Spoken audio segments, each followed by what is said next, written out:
में खोट। गीता को जन्म से ही एक चीज उसके परिवार से मिली थी और वो थी जिम्मेदारी। बेटा गीता, बाजार से ब्रेड लेकर आ जा। तेरे छोटे भाई बहन को भूख लगने का समय हो रहा है। जी माँ, अभी लेकर आती हूँ। और तुझे बोला था ना कि नौकरी ढूंढ ले। पापा की नौकरी से अब घर चलाना बहुत मुश्किल हो रहा है। तेरे और भी 3 भाई बहन है बेटा। माँ, मैं गई तो थी एक फैक्ट्री में, लेकिन उन लोगों ने कहा कि मेरी उम्र कम है। ओहो हो, तो किसी और दुकान में देख ले या फिर कपड़े सिल लिया कर। लेकिन अब बेटा। हाँ माँ, मैं तुझे समझ सकती हूँ। मैं कल फिर जाऊंगी। बेटा देख ले, पिता भी बुजुर्ग हो चले हैं। मैं कभी कभी सोचती हूँ कि 4 घर का काम पकड़ लूं, लेकिन ये समाज। गीता माँ को गले लगाकर वहां से चली जाती है। धीरे धीरे वक्त गुजरता है और गीता के पिता से भी काम नहीं हो पाता है। अरे गीता की माँ, अब काम करते हुए हाथ कांपते हैं। किसी भी बच्चे की शादी नहीं हुई है। चिंता होती है, पता नहीं घर कैसे चलेगा। तभी पास की मौसी उन लोगों के घर आती है। अरे गीता की माँ, चिंता ना करो। तुम लोगों की परेशानी का हल है मेरे पास। आओ बहन, क्या हाल है? कोई खजाना मिल गया क्या? अरे खजाना ही समझो। गीता की शादी के लिए एक लड़का है। लड़का अच्छी नौकरी करता है, अपने 2 मकान है और शादी के बाद वो तुम लोगों का ख्याल भी रखेगा। ऐसा क्या देख लिया गीता में उसने जो इतना सब करने को तैयार है? अरे भाई साहब, अब आप लोगों से क्या छुपाना। लड़के की पहली बीवी का स्वर्गवास हो चुका है और 2 छोटे बच्चे भी हैं। अरे क्या बोल रही हो मौसी? नहीं नहीं, मैं ऐसी जगह अपनी गीता की शादी नहीं करूंगी। हाँ, मैं भी गीता को किसी ऐसे घर में नहीं भेजूंगा जहां 2 बच्चे पहले ही हो। देखो, गीता मेरी भी बेटी जैसी ही है। अरे लड़का बहुत ही शरीफ है। हो सकता है उसके भाग्य में गीता हो। कोई ऐब नहीं। बच्चे इतने छोटे हैं कि असली माँ और सौतेली माँ में फर्क भी नहीं समझेंगे। अरे लेकिन गीता ही क्यों? क्योंकि गीता को मैं जानती हूँ। कोई दूसरी लड़की उन बच्चों का जीवन खराब कर देगी। काफी मनाने के बाद और हालात को देखते हुए गीता की शादी गणेश के साथ हो जाती है। गीता, मैं ऑफिस जा रहा हूँ। तुम्हें कुछ चाहिए तो मैं ले आऊंगा।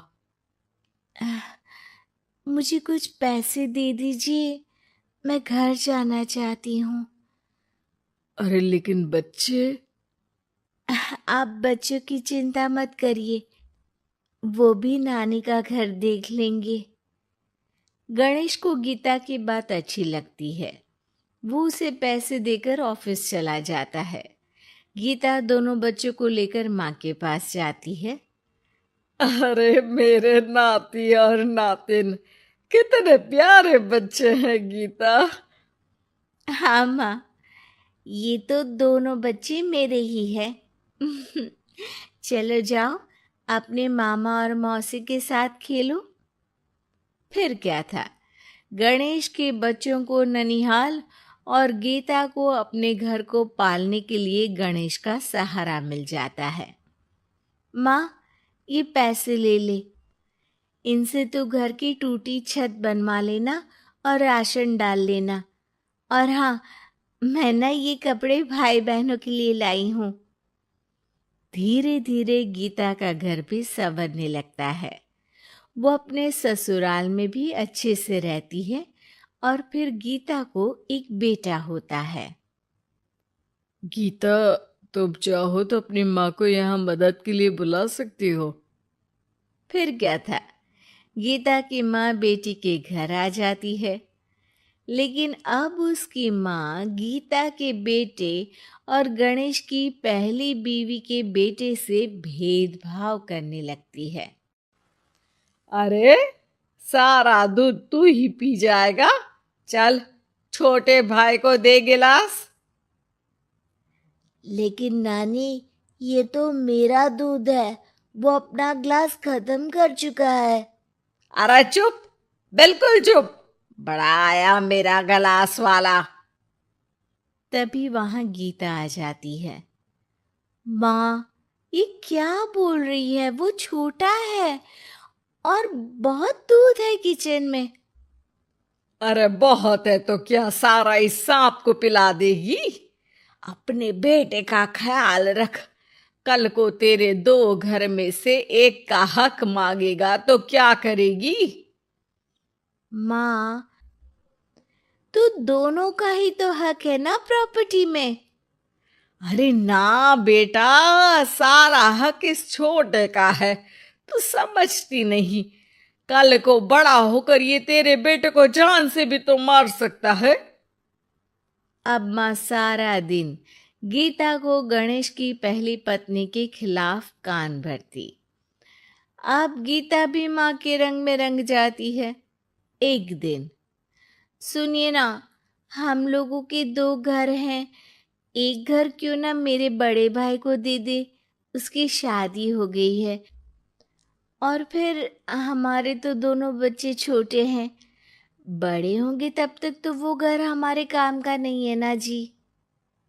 सीधा साधा गणेश क्या कहता, वो मान जाता है और फिर गीता का भाई उसके एक मकान में शिफ्ट हो जाता है। गणेश के ऑफिस जाने के बाद गीता गणेश की पहली पत्नी के बेटे से कहती है, सारा दिन खेलते रहते हो, पढ़े नहीं तो काम पर लगा दूंगी, समझे? बेटा, जो अब सौतेली माँ से सहम चुका था, एक फैक्ट्री में जाता है। साहब, कुछ काम मिलेगा? बेटा, मुझे एक ऑफिस बॉय की जरूरत है, लेकिन तुम तो अच्छे घर के लगते हो। हाँ हूँ भी, लेकिन फिलहाल काम की तलाश है। बेटा एक फैक्ट्री में चपरासी बन जाता है और एक दिन दुखी गणेश का स्वर्गवास हो जाता है। अब तो तेरे पापा भी नहीं रहे, चल निकल इस घर से। अरे क्या बोल रही है बहन? इस घर में इसका कानूनी अधिकार है, कहीं कोर्ट कचहरी का चक्कर लगा तो तू इस घर की भी नहीं रहेगी। अरे तो अब क्या करूं? बस तू अब इसकी शादी कर, इसकी बीवी को खूब सताना कि ये खुद ही बीवी को लेकर घर छोड़ दे। गीता को भाई की बात जंच जाती है, लेकिन कहते हैं ना कि पाप का घड़ा तो भरता ही है। बेटी की शादी के बाद उसकी बीवी सास से भी 4 कदम आगे निकलती है। ए, क्या सारा दिन सोती रहती है? कोई काम नहीं है क्या? चल निकल इस घर से और अपने पति को भी लेती जा। हाँ हाँ, तो चली जाती हूँ। वैसे भी ससुर जी के 2 मकान हैं, तो एक तो हमारा ही है। बस अब तो आप हमें अलग ही कर दो। आय हाय, कल की आई छोकरी, मकान दे दूं? अरे वो तो मेरे भाई ने तेरे ससुर से खरीदा था पूरे नकद पैसों में। अच्छा, तो कागज दिखा दो और जो मकान बिकने में पैसा आया उसमें हिस्सा दो, तभी घर खाली करूंगी। सास का पारा 7वें आसमान में चढ़ जाता है, लेकिन करती भी तो क्या, ना तो उसके पास कागज थे और ना ही पैसे। और हाँ सासू माँ, वो मेरी शादी में जो भर भर के जेवर पहने थे ना आपने, वो भी इनकी असली माँ के हैं। उन जेवर पर भी मेरा अधिकार है। देखा था मैंने अपनी पहली सास के फोटो में वो गहने पहने हुई। कितनी सुंदर थी वो, कितना जच रहा था उन पर ये सब। सास तो बहू की बात सुनकर दंग रह जाती है। हे भगवान, ये तो बहुत ही तेज है। इससे पंगा लूंगी तो ना घर की रहूंगी ना गहनों की, और पैसे भी हाथ से चले गए। अब क्या था, गीता को सालों बाद उसका तोड़ मिल जाता है। अब घर में